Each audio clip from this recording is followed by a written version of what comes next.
Alright guys, so in this video we're checking out the XFLIP FPV Goggles.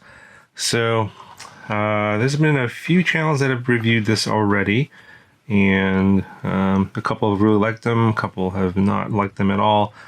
And this is it's kind of an unfinished product in my view. There's a lot of negatives. There's a few things that are okay, but overall, in a nutshell, if you guys don't want to watch the whole video, I think it's overpriced for what you get. It's currently about $330 on Banggood, and it doesn't even come with any receiver modules or battery or anything. You just get the goggles and the case and an instruction manual, and that is it. And it just, for that amount of money, there's a lot of other goggles out there that are more complete and finished and will actually work. Now, there are two module bays on here. As you can see, on the side here, I found one that fit, and this is one from an old TOPSKY goggle. So based on this, I'm pretty sure that this company, XFLIP, is just TOPSKY renamed. And this is just a single receiver module here with only one antenna. And this came out of this old TOPSKY FPV goggle I reviewed maybe a couple of years ago. I forget what it's called, the name of it. But I actually tried to give these away. I actually have a couple of these. I'm trying to give them away, and because of the really negative reputation that TOPSKY has, the person that won this didn't even want to pay for the shipping for it. I think it was like, I don't know, $15 shipping, and they didn't even want to pay for that. So it kind of tells you what the reputation of TOPSKY is like, that people don't even want to pay 15 bucks to get a free pair of goggles. Anyway, this is where that receiver came from. I was like, oh, I was curious if this would fit because it's a low profile, and I was kind of wondering if this was TOPSKY renamed, and fairly certain that it is. Now, interestingly enough, this receiver module in here will work. Obviously, there's no buttons or anything on here, so it does work with the built-in OSD, so you can change your bands and channels in here. Works with all the menus, and the search function all works perfectly with the TOPSKY module. So it does tell you that it's probably a TOPSKY goggle, just rebranded. And then here's the really big negative thing. So if you use any other diversity module here, so this one here has two receivers. Let's put this in. So you can see it sticks way out, and there's no way for this to close down. Of course, it covers up the screen, so you end up, with this module just kind of dangling here like this. This is really bad, and it'll probably just fall off.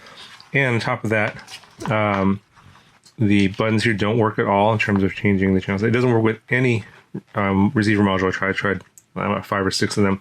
None of them work with the buttons here. The only one that worked was one from the TOPSKY. And every time you power off the goggles, it loses whatever channel was on here. It goes to some random channel, and I think that's because it's getting some kind of weird signal from the goggles as to what to tune to. It does work. You have to retune it and everything like that, but it's annoying that it will just go to some random channel. So you're going to have to put on your antennas like this and risk having this fall off, because this is not secure, and someone will have to create a module cover for this if this is going to be a little better. So again, an unfinished product. The screens here are, I think, 1024 by 760. I think they're 4x3 screens, 42 degree field of view. It's decent. It's the screens are not very bright. They're maybe about the same brightness as an HDO2 goggle, because my HDO2 goggles are not very bright either. The field of view, I don't know if it's really 42 degrees. I think it's a little bit less than that. It's similar to my Sky Zone 030 goggles, which are like 34 degrees, I believe. But in terms of like seeing what the image and everything, I was having no problem seeing the image. They are OLED screens. They're okay. The Sky Zones are way better. The HDO2s are way better. The lens modules themselves seem to have some dust or something, at least on the right side here. So it is very annoying. So that's another QC problem here.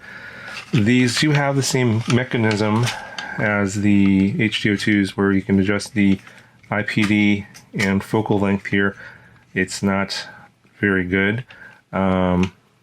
It works, but I can get focus, but the mechanism that they're using is pretty low quality. It does move around a little bit too as well. The fan here, you can turn on and off, doesn't work that great. I don't think you can adjust the speed either, although I have it all the way to maximum, and my lenses still get fogged up. There's a built-in DVR.